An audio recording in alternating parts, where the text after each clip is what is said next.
And all of the dead shall rise, righteous meeting us. God, I'm going where no one dies inward bound.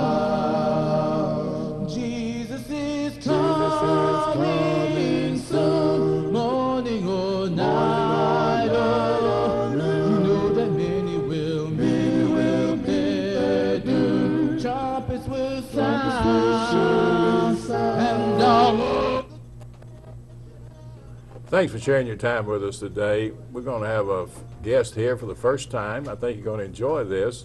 And as she's talking about her ministry and the things that she and her husband do, I think you're going to be able to say, I can do more and help our community. Our guest is Meredith Kendall. Meredith, we're glad. Can you shake hands with me?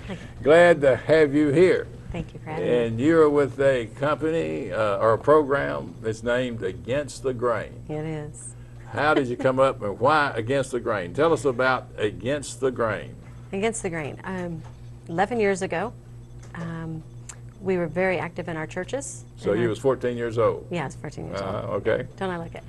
We were very active in our church, and Sunday afternoon, the newness of church would wear off, and Monday morning we'd go right back to work. Making money. Making money. And I called my husband, and I said, honey, if this is the American dream, we've been lied to.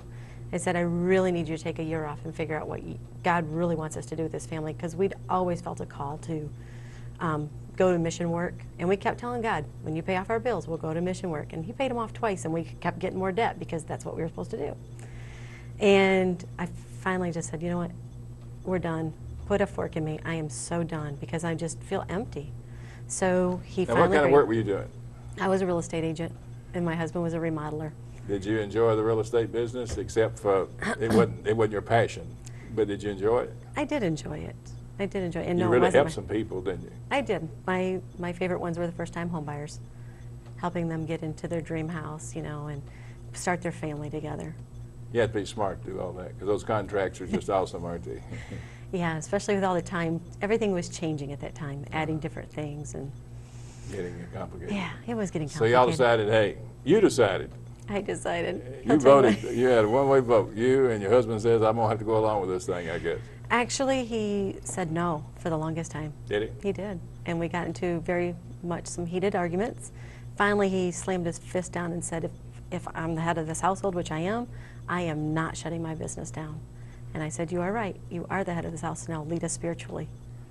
Yeah. April 1st, 2011, he shut the business down and took a year off. You still got him? I still got him, 28 years later. 28 years later. Where'd you grow up? In Michigan. Did you like growing up in Michigan? Not as much as I enjoy Tennessee. Tennessee's beautiful, isn't it? It is very beautiful. I just love Tennessee because you have the seasons changes, and I like the people in Nashville. Nashville's and the awesome. greater Nashville. Now, you live in Franklin. I live in Williamson County. Mm-hmm. Williamson County. Okay, you decided you wanted to go into ministry, for lack of a better term. You wanted to help people. We wanted to help people. You wanted to help people against, now tell me how this fits Against the Grain. Now, your husband's a finished carpenter. And I thought when I saw Against the Grain, I heard he was a carpenter. I thought, well, that's where they got it, because of grain and wood and so on and so forth. But that wasn't it. No, it just became a family motto. In that year that my husband was taking off and just getting before the throne and reading the Bible and asking God what we're supposed to do. Now, how old were your kids? They were in high school and middle school. Did they think y'all was crazy? No, actually they jumped on. Really? Matter of fact, our oldest at that point in time called me one day from school and said, Mom, if you truly believe what you're going to do is right, then I suggest you get up here at lunchtime. I'm like, okay. She said, there's a young girl who has to make a choice between an abortion or have a place to live. And Mom, it's your choice. I'll see you at lunchtime, and hung up. Ooh. And within less than 48 hours, we had custody of her, and she was coming to live with us so that she could continue to have that baby. And so, that's what you wanted to do? It's what God called us to do. Sometimes you don't want to do everything, but, you know, it was a great, and the fact that our oldest daughter, you know, was said, engaged. Huh? She was engaged. Our oldest daughter? Yes. She was the one that brought you the girl. She was engaged in the whole... in the idea. Yes, in the whole idea. She was energized in the idea, yes. She is. And that made it a lot easier for you. It was. If you didn't have to drag your kids along, but they invested in with you. Yes, and our middle child, at the given drop of a hat, was down babysitting for somebody, or in the middle of the night if we had to run to Vanderbilt and take someone to the hospital or something, she was, I'll go spend the night with the rest of the kids, you go take care of the other one.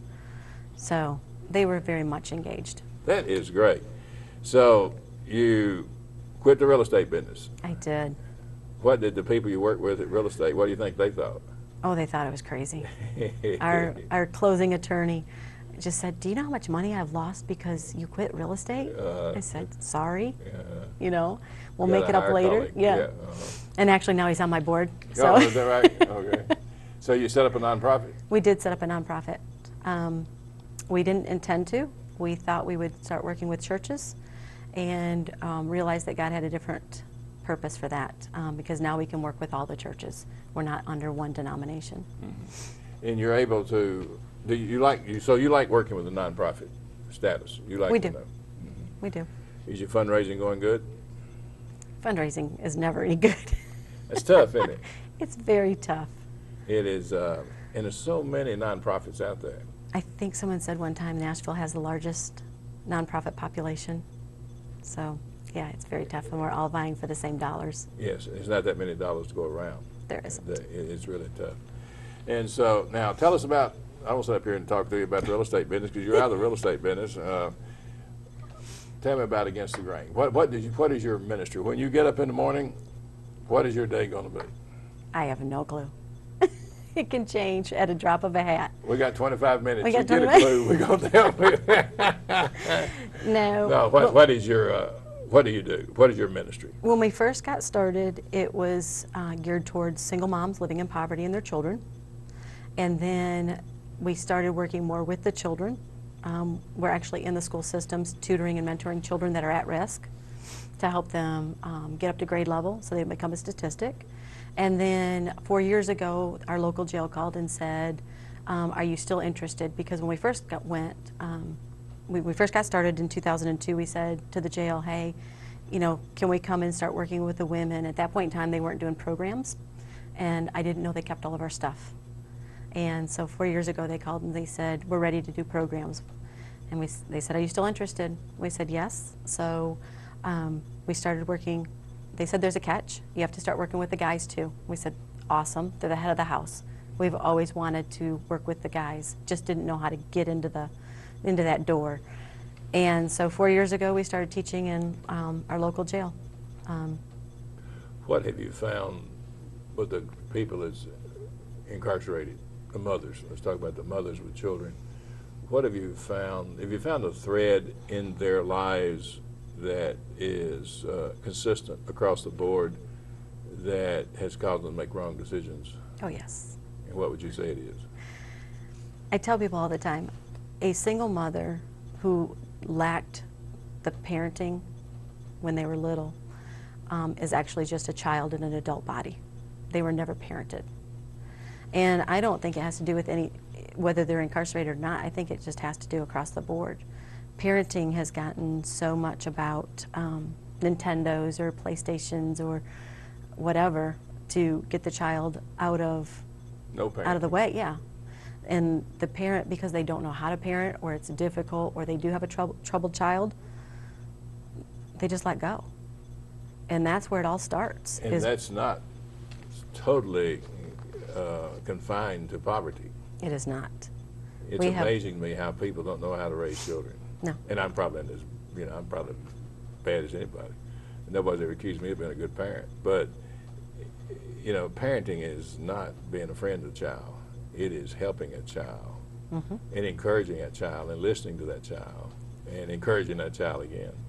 And it's teaching them to set boundaries. Boundaries are huge. But when you've got the video games out there today that you win extra points for how many murders you can create or how many times you can run away from a police officer to get to the next level, what do you expect? It's going to feed back to them, isn't it? And it has a negative impact on them. And if a parent, they want to do that, they don't cause them trouble, so the parent can go over here and do whatever they want to do. And so it's just parenting needs to say, let's sit down. In your family, you have a lot of Bible study in your home. We did. When we first got started, we never knew how many people would show up at our doorstep on Thursday night, but we'd have a big pot of whatever, and the moms would come and bring their kids, and we would just sit down and talk about life. And that's how we started.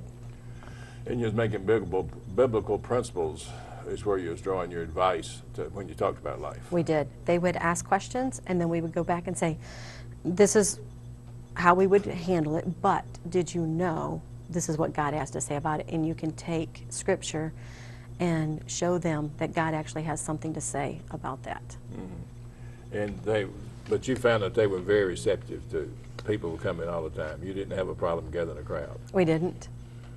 People would just show up. It was word of mouth. We went from 1 mom and 3 kids to 9 moms and 28 kids overnight. Mm-hmm. And that was just because we started loving on one mom and her children, and they all wanted what she had. And do you ever keep contact with some of the children? You're working with the moms, but the kids are there and they're breaking the furniture and doing things while you're going on. Do you ever follow up on the kids and keep contact with the children? We do, actually. Facebook is awesome because we can keep up with a lot of them. I can't use it. I've tried to, but I can't use the thing. They change it up on me. I just quit. I can't. Yeah, Facebook is great because we can keep up with a lot of them. We actually hired, which we'll get to in a little bit, but we actually have one of the kids that we started working with when he was like in 6th, 7th grade. And he actually works for us this summer. And then we actually saw one of the kids that we started working with in the mall the other day. And he was so excited. And he actually said, I gave up the football career because I really wanted a business degree because me and my brother, excuse me, are going to open a repair shop when I graduate. And I'm like, this is so awesome. Mm-hmm. You know, you have a purpose. You have something that you want to do, a goal. And it wasn't football. It was a viable company that he already knows what he wants to do when he gets out. That's good, and he's preparing himself so he can be successful when he gets out. Mm-hmm. Parents need to encourage their children. I hate to call them kids. I do it all the time. I don't like it. Parents need to encourage their children to find out what they want to do in life. They do. Unfortunately, what we find a lot is that the women that we've worked with in the past are following through a dream or a goal of either their mom or their grandma. And it's not what they're made to be. It's not what they're passionate about or what their gifting is. In our curriculum, we actually do a spiritual gift survey, and I take it, and when I started off, I say, look, I don't care if you're Christian or not. I said, but we're going to do the spiritual gift survey because I want to see how God made you. Because have you ever wondered why you keep getting fired from a simple job of answering the phones? Well, duh, you scored 0 on administration, but you're a great teacher. So let's go find, and you love children. Okay, so let's go find somewhere where you can use those gifts. And you call this what? It's a spiritual gift survey. It's part of week 6 of our 8-week curriculum. Can I get a hold of that? Can I get a copy of that spiritual gift? You can. Do I have to pay for it? Not for that part. I'll give you that part to you. I'll give you that one to you. Do y'all sell curriculum? We do sell the curriculum. So if a person comes to be ministered to you, if they come to your program, do you charge them to come to your program? We do not. We you raise money to take care of them. We do. We rely solely on grants and individuals to provide the curriculum. But if I wanted to use your curriculum, how many what do you call a curriculum? How many lessons are there? The first one that a lot of people will purchase is 8 weeks, and then there's others that go past that. We have a curriculum on life skills, budgeting, parenting, leadership, family relationships, and job skills. Budgeting, how important is that for a skill for a parent to be able to teach their children? Very important, because a lot of the people that we live with, we live with them, I swear. You live sometimes. with them, I understand. Work with them. Work with them. They were never taught the value of a dollar, and their mentality is, I have money, and you need it, so I'm going to give it to you. They will. But they don't realize that tomorrow they need gas money, or in 10 days they need to pay rent. And their thought process is, if I give it to you when you're down, you're going to give it back to me when I'm down, and it doesn't work that way. It doesn't. Have you ever considered why they didn't have that money? Yes. Oh, so why are you going to give it to them so they can go back out and just waste it again? They didn't, if they really need a gallon of milk, there are plenty of places that will get them. I think it's more like cocaine is what they really need. What they need and want's 2 different things. tell my kids all the time, the ones in the ministry, that your money looks better in your pocket than does somebody else's pocket. Hold on to your money. And it is difficult because people, they want to care. Many of them have never been loved. They don't feel loved. Right.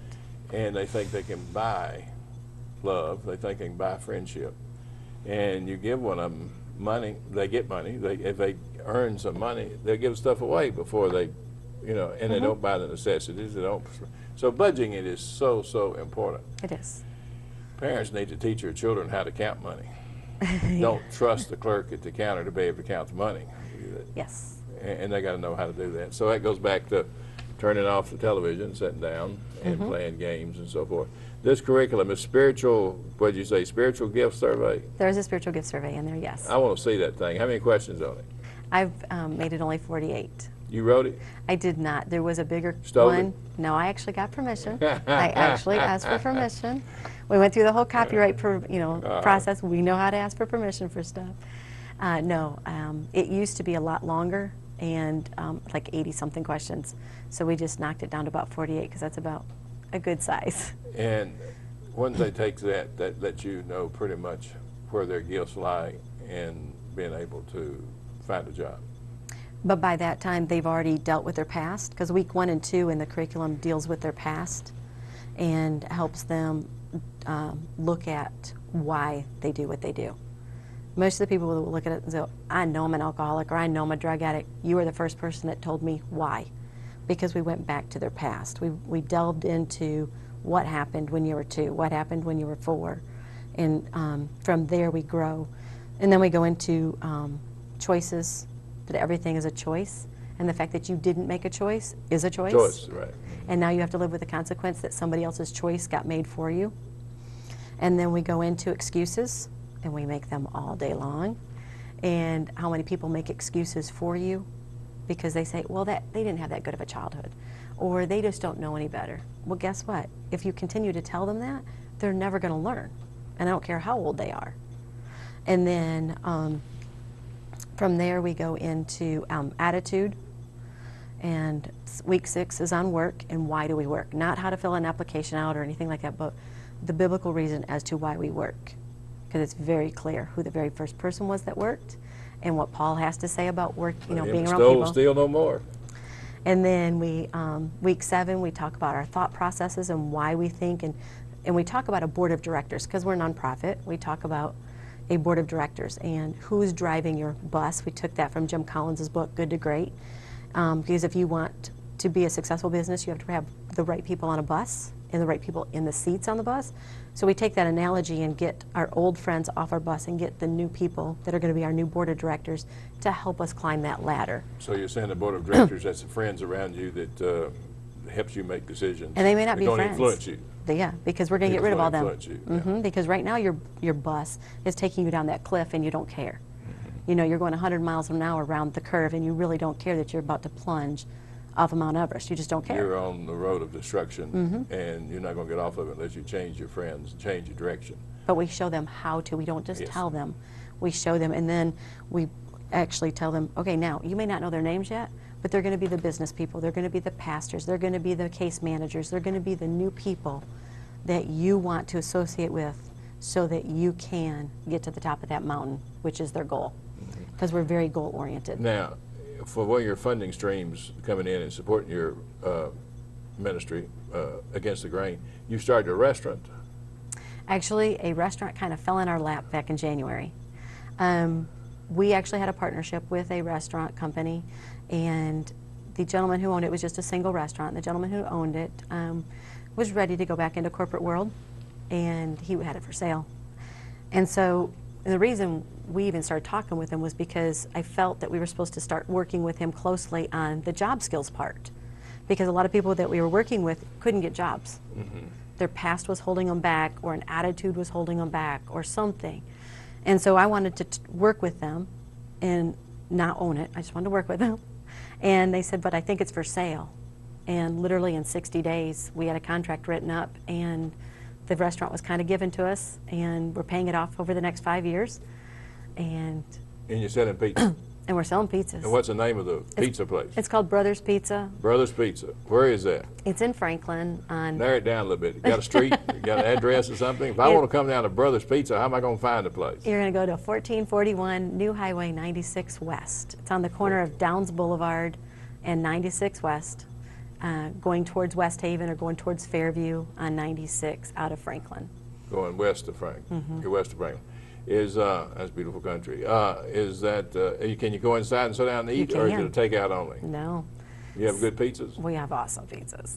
We do, and even gluten-free awesome pizzas. I don't know what that's about. They're trying to make me look bad. Okay. But they are, and so your employees in there are people you've worked with, I assume? Some are. Some are. Some are, like I said, we did hire one of the kids that we worked with when he was little. He is now in college, came back for the summer and needed a job, and so we're getting to walk with him and work with him. And then some of them we what we call inherited when we took over the business.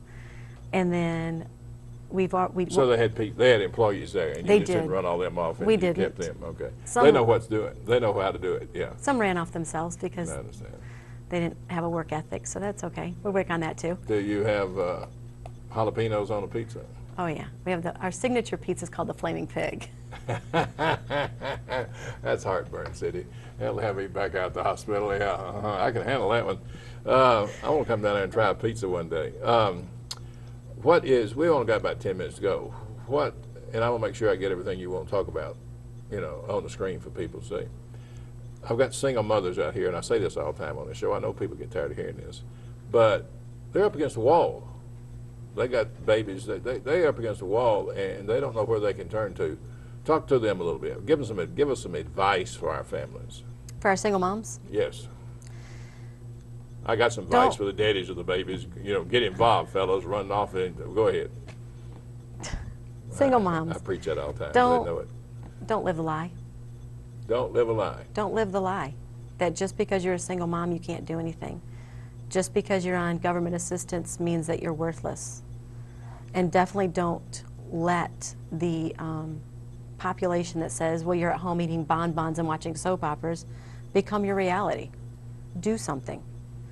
A single mom that is in the poverty level can actually go to one of our state schools, one of our 2-year degree schools, and actually get kind of paid by getting the Pell Grant.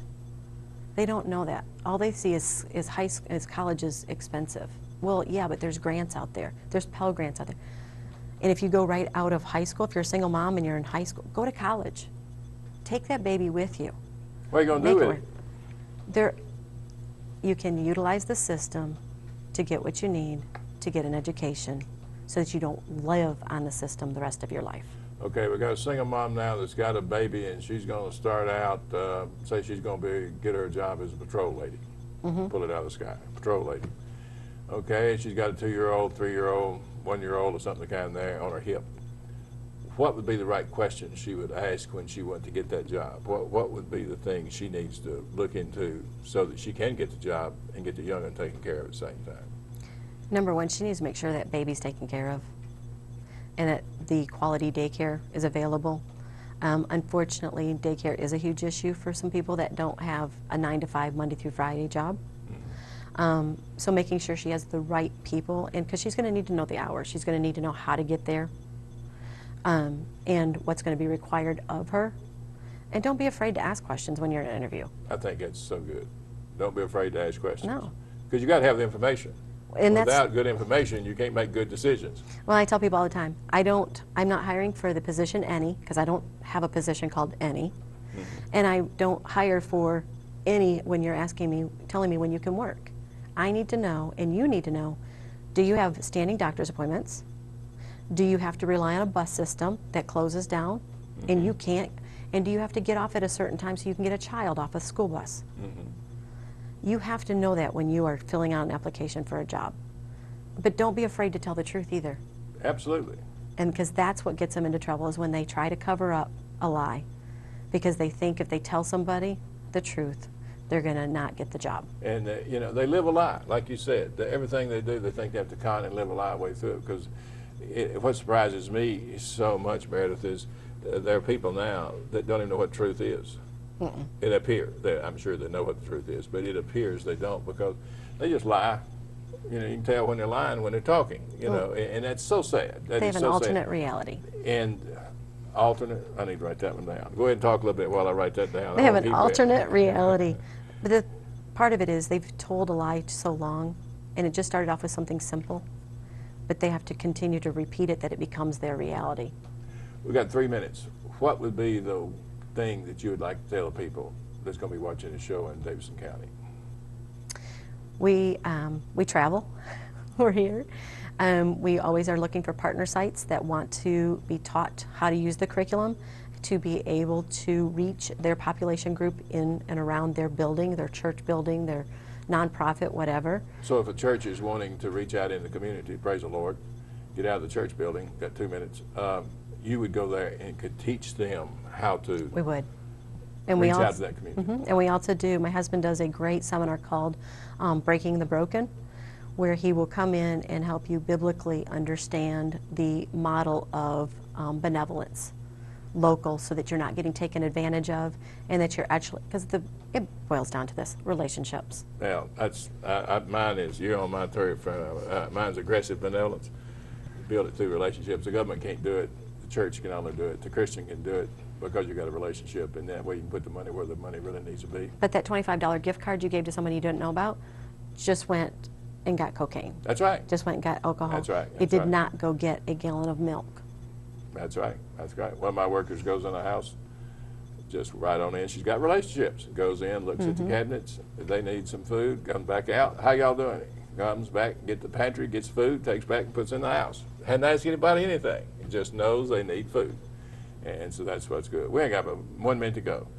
What's your telephone number?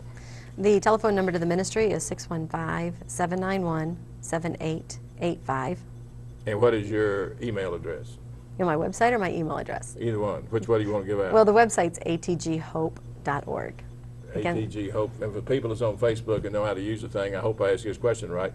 How do they get to you on Facebook? ATG Hope, or Against the Grain, I'm sorry. We have an Against the, we also have the program for the women, or for the adults, is called the 180 program. 180? And we also have that on Facebook. On Facebook. Will you come back and do another program with me sometime? We can do that. I've really enjoyed visiting with you. And the name of the program is Against the Grain, and it's helping mothers to become productive citizens and taking care of their families and be the kind of mothers God wants them to be. And I thank you for tuning in. God bless. It's been a great day. Thank you for being here. Troublesome times are here, feeling men's hearts with fear. Freedom we all hold dear, now is at stake. Humble your hearts to God, save from the chastening rod. Seek the way pilgrims trod, Christians no way. My Jesus is coming soon, morning or night or noon. Many will meet their doom. Trumpets will sound, and all of the dead shall rise. Righteous me in the skies. I'm going where no one dies, heavenward bound. Well, troubles will soon be o'er, happy forevermore. When we meet on that shore, free from all care. Rising up in the skies, sailing this world goodbye.